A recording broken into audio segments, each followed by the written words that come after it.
حد بيسال يا دكتور انه بيشرب شاي كتير وبيحط عليه سكر كتير، هل في ضرر عليه ولا لا؟ انا بحط 6 معالق سكر. يعني انا اسباب النجار مخلع. انت عارف انا عشان بحرق جامد، او بمعنى الصح بيتحرق دمي في الشغل مع المرضى، فبحرق فبهبط. لازم اشرب سكر. طبعا في ضرر.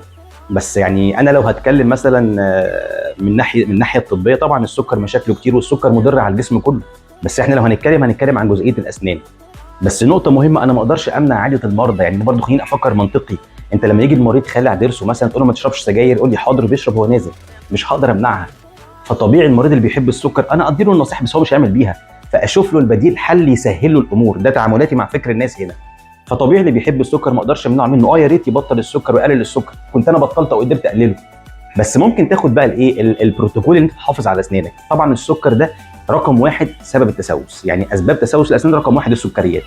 السكر بيتراكم على الاسنان، بيعمل لك التخمر مع البكتيريا، يطلع حمض يعمل تسوس في السن او فتحه في السن. فطبيعي ان انت بعد مثلا ما تشرب حاجه معينه او تاكل سكريات او تاكل حاجات معينه فيها مثلا سكر كتير، لازم تغسل سنانك كويس على الاقل حتى اضعف الايمان. لو انت في مكان مش هتعرف تغسل سنانك، مضمض كويس، اشرب ميه كتير، استخدم لبان ما يكونش فيه سكريات بحيث يمنع تراكمات السكر على سطح السنه او اقل ضرر لحد بس ما تروح تغسل سنانك. فهو الاهتمام بس بغسيل الاسنان كويس عشان بس تقلل من تراكم السكر على السن.